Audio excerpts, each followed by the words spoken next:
Hey guys, welcome to the first episode ever of On the Wagon podcast. I am Corey, and this is my beautiful wife, Lindsay. Hi guys. She is my first guest appearance. Welcome. Just wanted to go through why I'm doing this, what is On the Wagon. It's been, I don't know, it's almost a year. It'll be a year in December that I quit drinking alcohol, and it's been a lot of fun making videos and, life changing actually. And, I want to share it with everyone and hear everyone else's stories and, go from there. Doing the podcasting to, really to reach a bigger audience also, not everyone is on YouTube. Yeah. Yeah. And, when you go to interview people, I guess some people are timid to be on YouTube or on any kind of video, so I thought I'd just do this audio for now. Yeah, it's like me today. I woke up late, haven't showered. I'm not going on video today. All good. And again, like I said, just for the fun of it. I really enjoy doing this stuff. I got a bunch of guest speakers lined up. Jody Delansky, Rob Tyson, Shelley Williams, Joe Setti, and various other people that expressed interest in talking to me. Some of the topics I want to cover on this podcast, I'll get to why I'm alcohol-free right here in this first episode. Mm-hmm. But whoever I talk to, you don't have to be alcohol-free to, be on here, but definitely want to keep topics related to alcohol and, not drinking alcohol and what it means and how you feel doing it. What do you do to keep away from drinking? What are some hobbies that you're into? Because yeah, we all know I need another one. Do you still go out to the bar? I do. Not a lot. I don't like going out.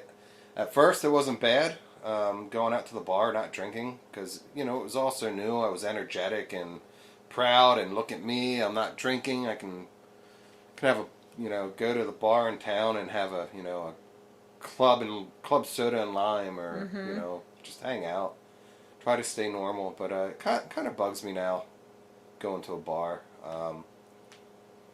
Guess I've been jaded by alcohol and alcoholism, seeing friends and family go through it, and I don't know, I feel like I don't want anything to do with it, and I don't think that's the right way, 100% the right way to be. Honestly, I really don't. I don't know if there is a right way to be. Yeah, just kind of take it as it comes. Yeah. That'll lead me into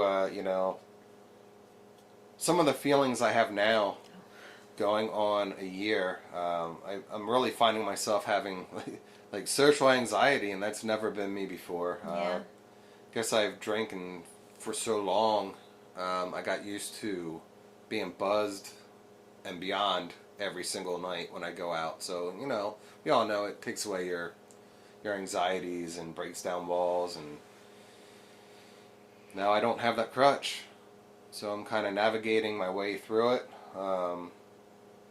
This sort of thing is definitely helping, talking to people about it.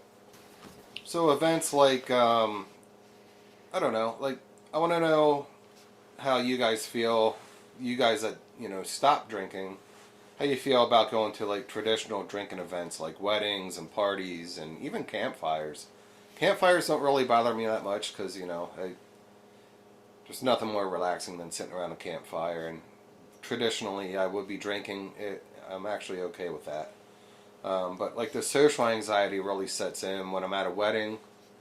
I was at a family wedding not too long ago, and I just wasn't myself. Like, I felt like I couldn't go out and dance and let loose, and I don't know, it was weird. I guess that's the anxiety part of it.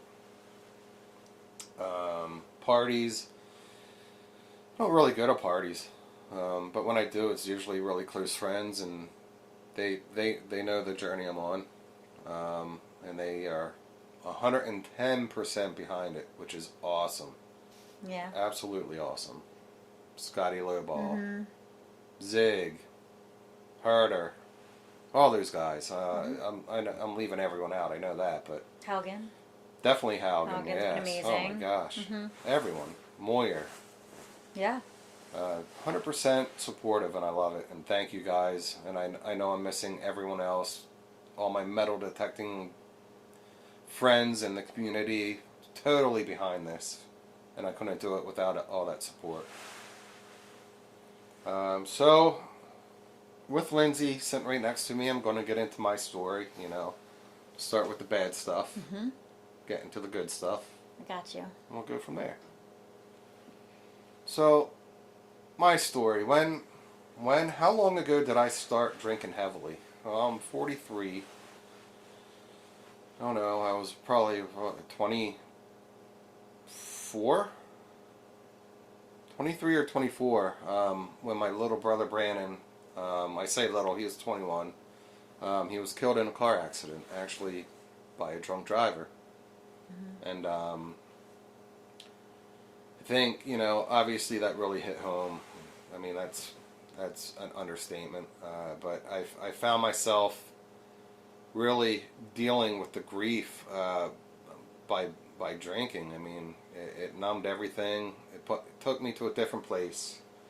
Um, I mean, I wouldn't drink every night at that time, but it was the biggest crutch in the world, and it really, really helped me. I want to say get through it, but obviously I didn't get through it. I just masked it.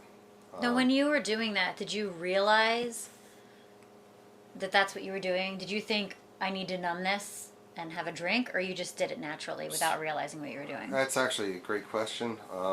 There was one time I was on the way home I was stationed in Jersey at this time, and I was on the way home from work, and I stopped at the liquor store to get whatever I was getting for the house, and I bought a couple airplane bottles, and I remember on the ride home from the liquor store, I cracked one open and took the shot, and I said to myself, like, I can really see how people get addicted to this, but of course I never will. Mm-hmm. I'm just doing this because I like it, I enjoy it, and I Yeah. have complete control. And maybe I did at the time, but I mean, anyone that knows me knows how that story went. Mm-hmm. Um, so yeah, I think I don't.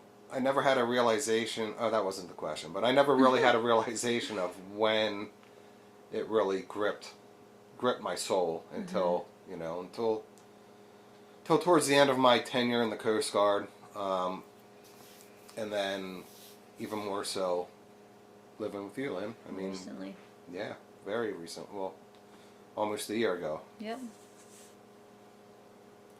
So that brings me back to some of the bad stuff it's done to me, or I've done to myself by drinking. The Coast Guard, the United States Coast Guard. I mean, you want to talk about calling? That was my calling all the way. Flying on helicopters, search and rescue. It was one of the most amazing things I've done, work-wise, ever in my life. And I ruined it. I mean, drinking got such a hold of me that I'd show up late to the air station. Mind you, I'm in charge of I'm the head of an avionics shop at the time, so it's a lot of responsibility. A lot of people working under me, and with me. 10 helicopters in 2 different states, and here comes Corey, hungover / still drunk in the morning. Yeah, not a good mix. I wound up getting into trouble with the chief of the avionics shop, and rightly so. I mean, I was in the wrong. Uh, got in a fight with another guy, another airman there. Wound up in the hospital during that fight. Um, Discipline wise, I got busted down in rank twice in the last year I was in the Coast Guard. So I went from on top of the world, running or leading an avionics shop, to working like I did when I first joined. I lost my rank and I was right back at the bottom again. They say it takes hitting rock bottom Yeah. to figure it out, and at the time that was my rock bottom. I also just want to say that you never really told me all that story. You never told me how bad it was until you got sober. Yeah, I guess I was ashamed and Yeah. I hid behind it, and it wasn't my fault. Yeah. But, I mean, we know now it was my fault. So yeah, that's the start of my huge spiraling down with alcohol. I quit drinking for a little while. I got counseling, that whole bit, AA, group sessions, the whole deal, and I quit for a while. I think, I don't think it was quite a year, but I started drinking again, saying, all right, now that I know my weakness, I can, just mildly get back into it. And that's what I did at first. And as everyone that has issues with alcohol knows, it really grips you right back. It welcomes you back with open arms every single time. So yeah, down the spiral I went from there. Went through a divorce. Wasn't a horrible divorce, but every divorce is horrible. So I still get along with my ex-wife. My alcoholism was not a reason for the divorce that I'm aware of. But just the same, it happened. Mm-hmm. Moved on from there. Re-met Lindsay. I've known Lindsay for a long, long time. Mm-hmm. Family friends. One of my little brother's best friends back in the day. So, I mean, we had that in common to start with, knowing each other. And, we met at a golf outing. And weirdly enough, she was one of the drink girls at one of the holes. I never realized the irony of all that. How about that? And, we started talking, and from there, started dating, and here we are, 8 years later? 9. Oh, seems like you turn it. No, I'm just kidding. Yeah. 9 years September later. was 9 okay. years. And married for 4. 4.5, yeah. 4.5, yep. And, yeah, I mean, here we are. Finally getting better. Mm-hmm. Because in the beginning, my I guess I'll just call it what it is. My alcoholism might be the first time I'm actually calling it that. Mm-hmm. My alcoholism still had a grip on me. I mean, on me. I won't say in the beginning of our relationship, though. I think in the beginning, you kind of hid that part of you, and well, I guess I can't really say that. Because there were a few times that you overdid it, but it was like you apologized, and then in the beginning I didn't see that as much. Yeah. And or maybe I didn't want to see it. Maybe I you didn't want to see it. Yeah. I mean, I drank every night. Mm-hmm. Every night. For years. And, that causes things in a marriage. I'm not sure how you dealt with it for that long, but I'm glad you did. Thank you. Still don't know how I deal with it. So yeah, that causes issues at home. I was always not always. I mean, this is more towards the end, the last year or two, I would say, maybe. Yeah, you would get snappy with me. Usually when you were drinking, you would pick fights with me for no reason. Yeah. And I didn't understand why. And then the next day, you were snappy because you were hungover and didn't want to deal with it. And then when I want to talk about it, you would say, "I don't want to talk about it right now." But there was never a good time to talk about it. Yeah. So we were struggling pretty bad at that time. Perpetual cycle. Yes. So along with that, the lies were always there. No, babe, I'm not drinking. Mm-hmm. When in fact, I probably had 3 shots on the way home from work that day. And I kid myself that, Lindsay doesn't know. She knew every time. She's not stupid. Never had motivation to do anything. Nothing around the house. The only motivation I had was to go outside and do yard work because I could drink. I'd be outside for an hour or two, or I'd start a project like our patio, or my 3-year patio project. And basically what would happen, I'd go out, start, working on the patio, start pouring concrete, start drinking, and then the music came on, and I just took my good old time doing the work. Mm-hmm. So all my time was listening to tunes and, And I hated sneaking my booze. I hated when you would go out and do work because I knew you were going to come back in drunk. Yep. I hated it. Yeah. And, those are some, specific examples, but just in general, I just wasn't there, I was just cruising through life with not a care in the world. I was totally selfish about, even though I acted like I wasn't, I was. I mean, my main worries were where am I drinking? How am I drinking? When can I drink? All right, Lindsay's in bed tonight at 7:30 early. Awesome. I have all night to drink to myself. Mm-hmm. And I did. At home, by myself. And that was my thing. Every chance I had, I would drink. We'd go visit people. I'd right away eyeing up where the booze are. My work performance suffered hugely. I bounced around from job to job. Never staying at a job for more than a year for a long time. Most of them were a lot less than a year. Yeah, I mean, I was at my first job off of active duty. I was at for a year. Then I went to Video Array. I was actually there for like 4.5 or 5 years. Yeah, that was your long one. That's when I met you. Yeah, when you were at Video Array. And then from there, I followed the money to another place.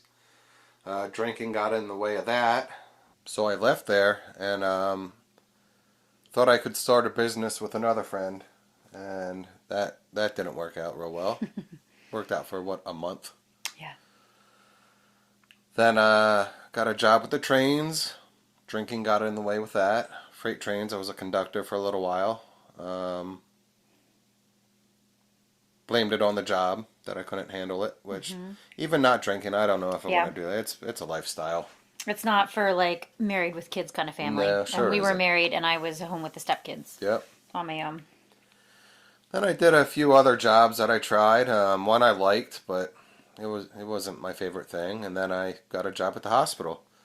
And I absolutely love it. I love my job. However, drinking did affect me in the beginning. So for the first year there, I was still in the throes of drinking every night. I'd be late some mornings. Some mornings I'd call off with a migraine. I'll put that in air quotes. And I feel comfortable talking about it now, even though it's my current job, because I've talked to my manager about it and, fully disclosed everything to him. And he's a great guy. Thanks, Joe. We love Joe. Yeah, he's good people. But the past year at the job, I've since I quit drinking, I've actually gotten a promotion. One that I was seeking out right away, and now that I have somewhat of a clear head, I was able to really pursue it, and it's really, I'm passionate about what I do. I really like my job. It's not really, it's a job because I have to go to work in the morning, but I actually enjoy a lot of it. So you seem happier too. Yeah. I know that you're going to go to work unless you're actually really sick or need a day for something. Yep. It's a good feeling.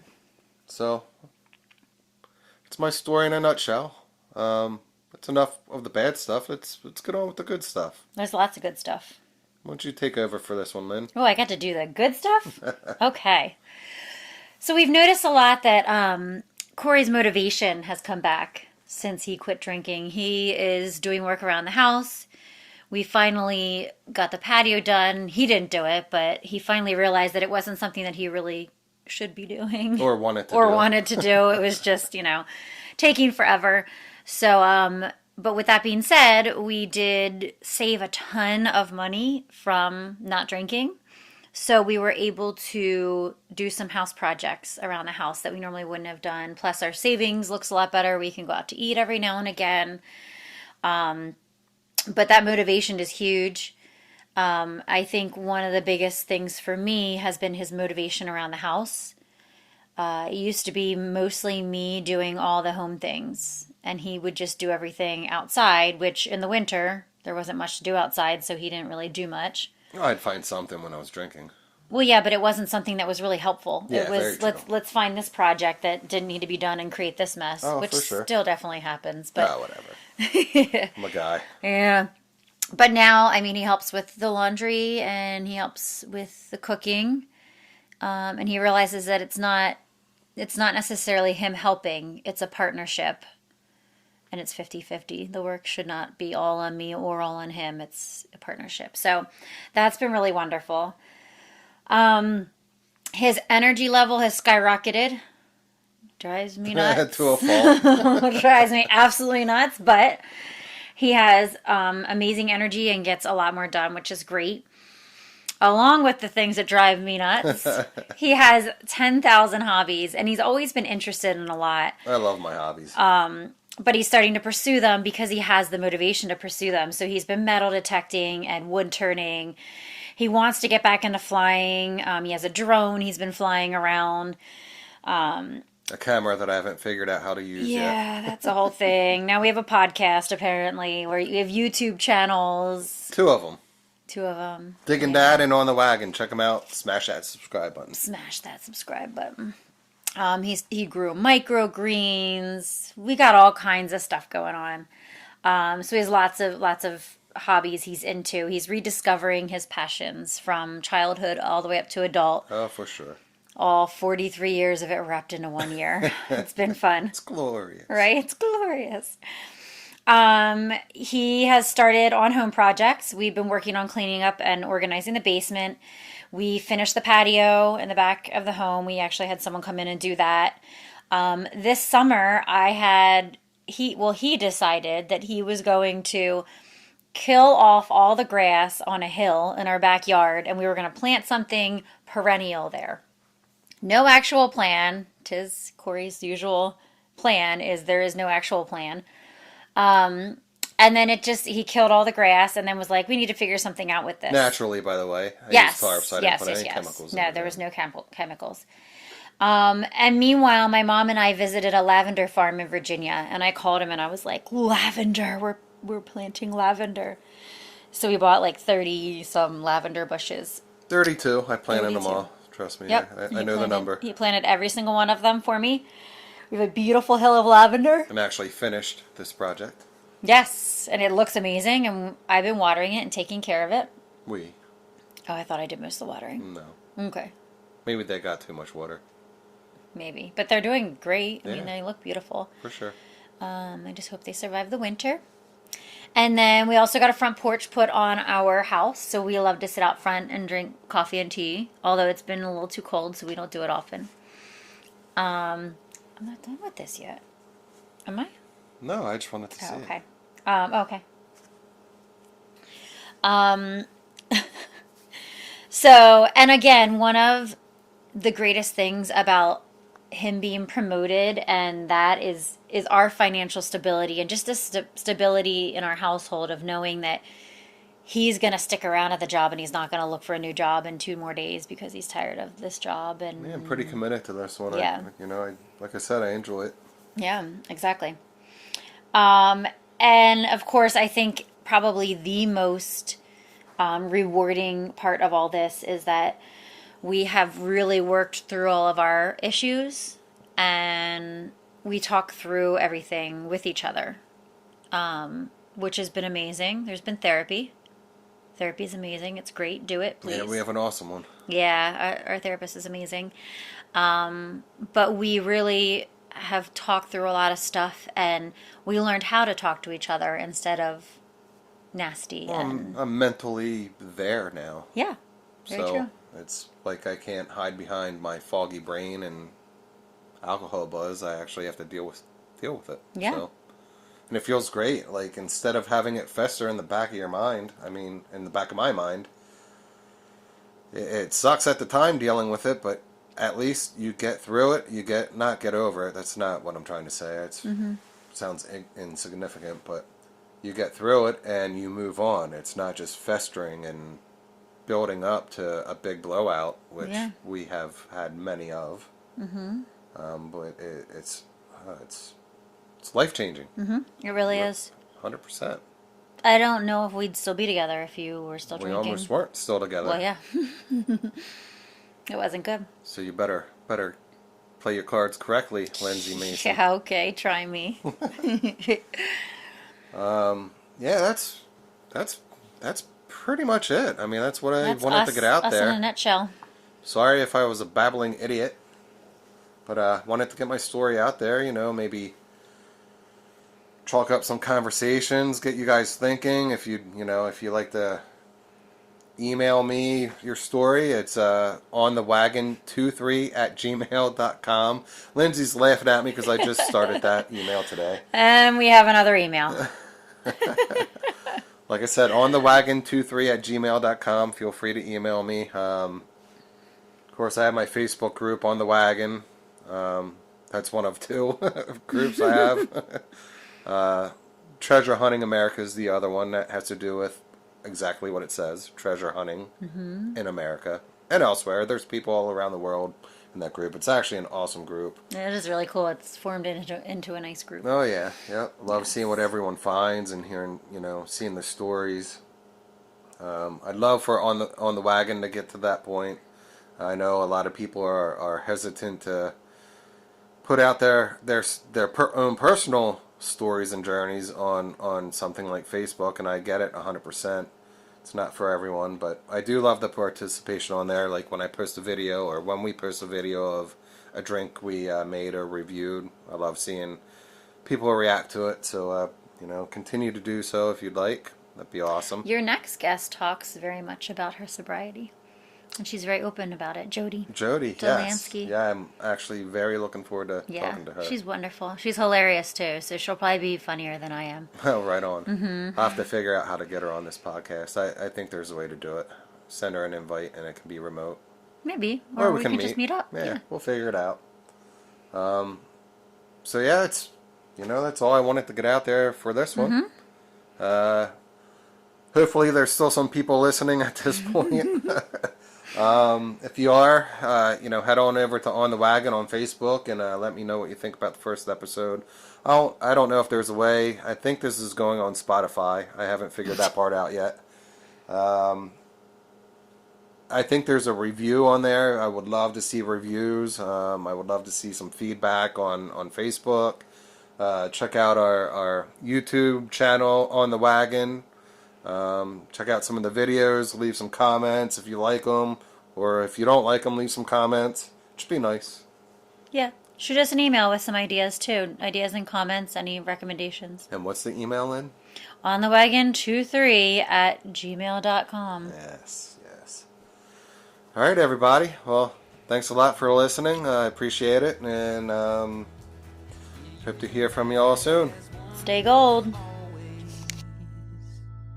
Be better than